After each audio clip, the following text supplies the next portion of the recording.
Hello again, my lords, ladies, and lieges, and welcome back to another episode of Zodiac Reads, the series where Zodiac finds things he wants to read on the internet, and then, well, he reads them for you. We are once again back on r/RPG horror stories with a continuation from my previous video. While you don't need to watch that one to understand this story, do understand that it is by the same author, and I would highly encourage you do. It actually includes a character from the previous story they shared, and watching it would, of course, support the channel. Like the previous video as well, I should put a small content warning. This story is once again rated not safe for work, and the title should express part of the reason why.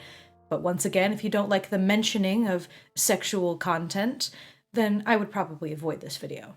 It doesn't get graphic, once again, it's just a very weird and uncomfortable situation. With that out of the way, let's get on to the video. Vampires and Catgirls and Nipple Rings, Oh My, by Red Hot Owl. So, around 2 months ago, I submitted this. You don't have to read the whole thing, but TLDR, back in high school, I was convinced by my friends to narrate a sort of rules-light storytelling RPG for them. Everything was going well until one of my friends, who I will keep referring to by his former World of Warcraft username, Loverboyxxx, because I have the sense of humor of a 12-year-old, brought along his long-distance girlfriend to our sessions. For some reason, she became obsessed with an NPC of mine and pretty much blackmailed me using my friend's mental health in order to force, among other things, a relationship between our characters.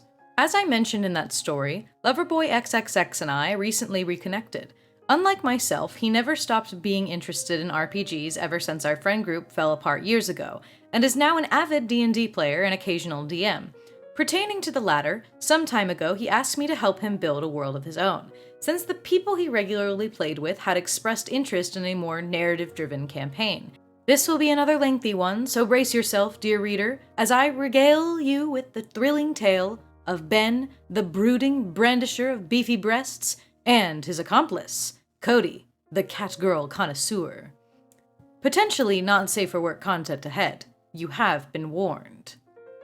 It all began one gloomy Sunday evening. My friend Loverboyxxx invited me to a Discord call with his wayward band of eager adventurers. Since, let's face it, I will be the one doing most of the world building, I wanted to gather everyone's input as to what kind of story they were looking to experience. I already had a few settings in mind, but I figured that it might be a good idea to gauge the group's interests beforehand. I'd like to think that I have a knack for world building, hence why Loverboyxxx wanted to include me. But it tends to take me longer than most people to actually write all of my ideas down, particularly due to English being my second language and also other factors outside of my control that I don't feel like specifying. The point being that I don't want to spend time developing a world nobody wants. 4 of the 5 players were actually incredibly nice to me. I quickly understood why Loverboyxxx liked playing with these people. That is, with the exception of one. The aforementioned Ben, not his real name. See, while the rest of the group wanted a medieval high fantasy setting, Ben insisted on it being set in the modern world, under the pretense that he was tired of, I quote, swords and dragons and shit. Now, don't get me wrong, personally I sort of get where he was coming from, but instead of respectfully voicing his opinion, he came across as a stubborn, petulant child that talked over anyone who suggested a compromise. Cody, also a made-up name, who is his brother, was initially on the majority side, but was quickly pressured by Ben into changing his tune. For context, everyone involved is in their early to late 20s. Was it not for Loverboyxxx chiming in and telling them both to essentially shut the fuck up and let everyone else talk, I would have left the call then and there. We eventually found a middle ground and settled on a story set in a fictional version of the Victorian-era London with elements of dark fantasy and eldritch horror a la Bloodborne. The group played a special unit of half-monster hybrids who were artificially created for the sole purpose of hunting down other monsters. For example, the Defanged were humans voluntarily afflicted with a heavily refined version of vampirism that grants them the most of the benefits of being a full-blooded vampire. But it makes it so that they only crave the blood of other afflicted creatures, ensuring that once their purpose is fulfilled, they'd essentially starve to death.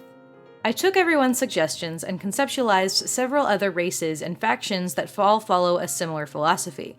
then spent the following week compiling the world's lore while also keeping it loose enough so that Loverboyxxx could easily fill in the blanks with his own ideas, and then presented it to the group the following weekend. Almost everyone, including Ben, seemed pretty happy with the result. All that was left now was for Loverboyxxx to integrate the actual game mechanics into the setting. Cody, however, wasn't completely sold on the idea yet. He was usually far meeker compared to his older brother, and only spoke his opinions if it echoed Ben's. Not this time. For you see, dear reader, in my conviction to create a consistently gritty and oppressive atmosphere, I had neglected to account for something, a cornerstone of every successful RPG. But what about catgirls? So yeah, to reiterate, Cody really, and I mean really, wanted to play as a catgirl.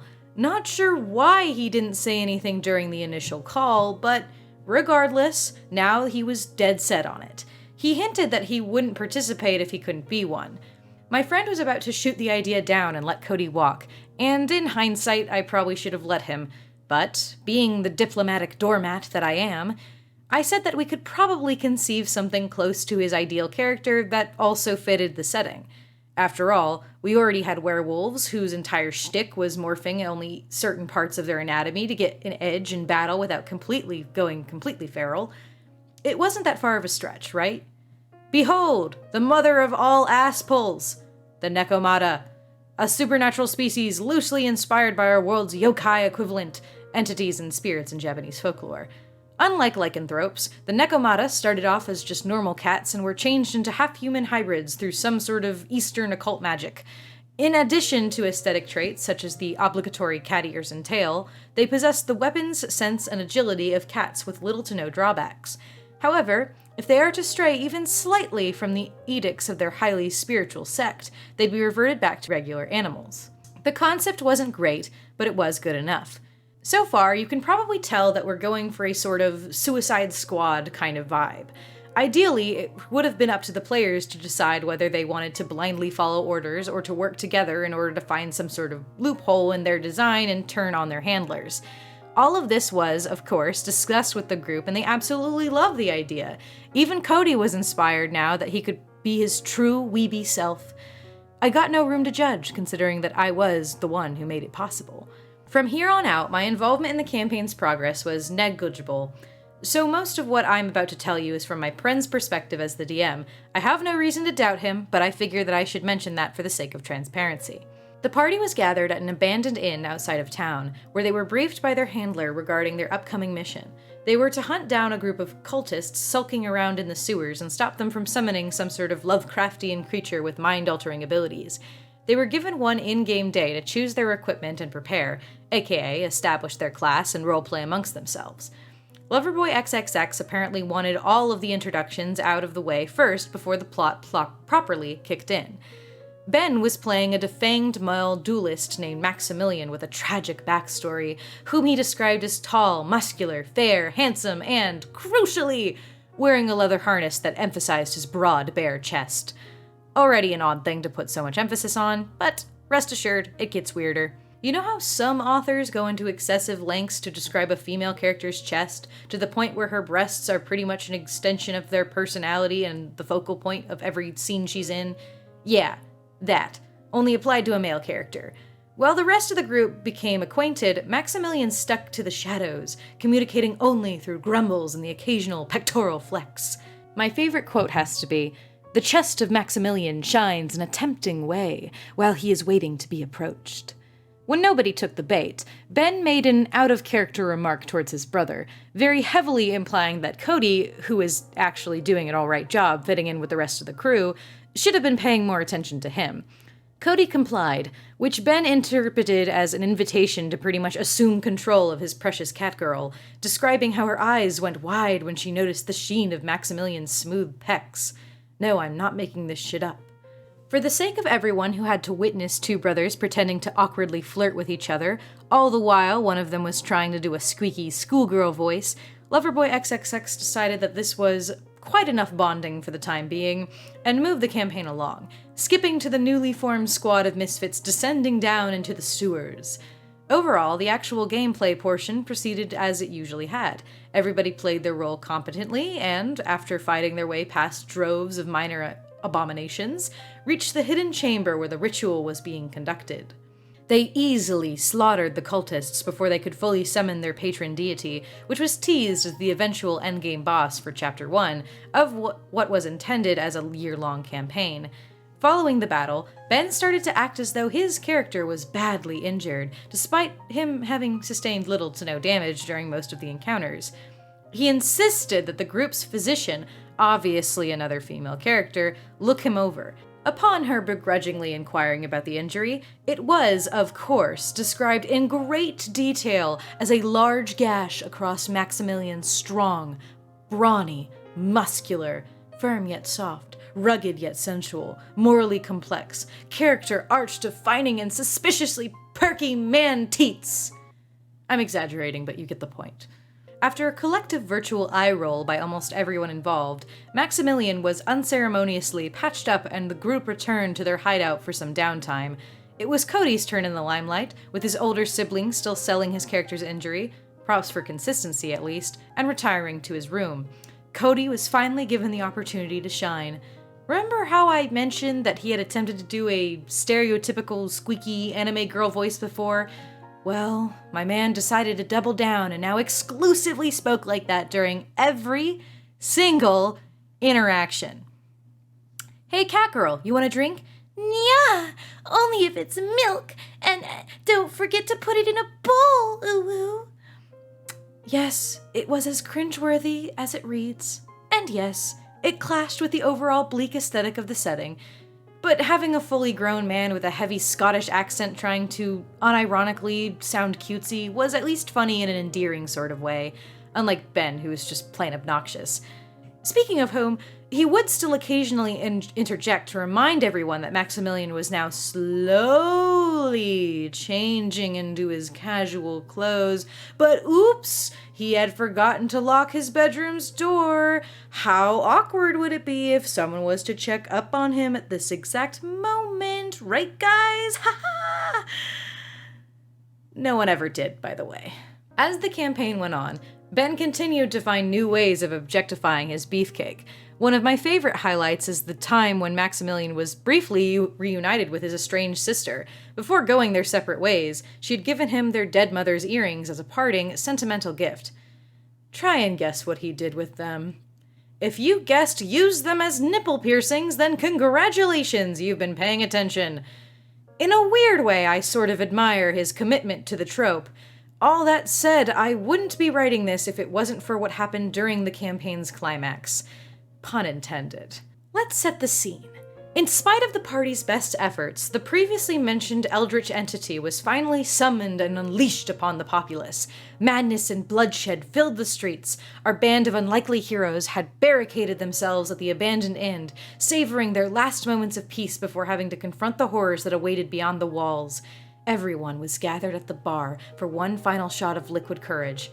Suddenly, almost as if prompted to do so, our resident cat girl excused herself and scurried off to the back. She was gone for quite a while, and the rest were already at the door, prepared for a grueling gauntlet of increasingly challenging encounters. When asked what his character was doing, Cody refused to outright state, again, almost as if someone was telling him not to. Then, Maximilian undertook the initiative to go and check on her, which was uncharacteristic in and of itself. It turned out that she had run off to pleasure herself one final time, and was now caught in the middle of the act by our moody duelist conveniently walking in on her. Upon being discovered, which was painfully staged, Cody went on to describe in great detail the exact pose he had found her in, along with the object she'd been using as an improvised sex toy. The stock of a flintlock, if you're curious. And no, I don't know why. Needless to say, everyone present was speechless. I mean, how do you prepare for something like that? The pair interpreted the stunned silence as encouragement, but just as Ben was presumably about to join in on the fun, Loverboyxxx promptly interrupted their scene. He announced that they'd be taking a break for an hour or two, during which he dragged both brothers into a private call and told them to keep stuff like that out of his game. Yes, the setting had some mature themes, but forcing everyone to listen to them as they graphically indulged each other's fetishes crossed more than a few lines.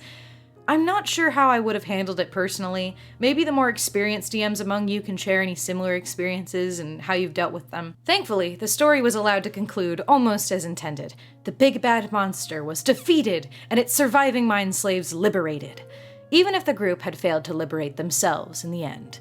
Ben quit the server soon after. Cody stuck around for a while longer, but eventually quit as well. Loverboyxxx quickly found replacements, and they have been playing ever since. Some say that if you join voice chat at exactly 3 a.m. with your volume turned up, you can still hear the faint jingling of nipple rings. Anyway, hopefully you found this at least half as entertaining to read as it is to write. TLDR, 2 real-life brothers participate in a role-play-heavy campaign. One plays a brooding vampire obsessed with his man tits, and the other is a stereotypical catgirl he insists on authentically voicing. They get increasingly weird with each other until they get told off and afterwards quit the server. Well, truly, what is there to say?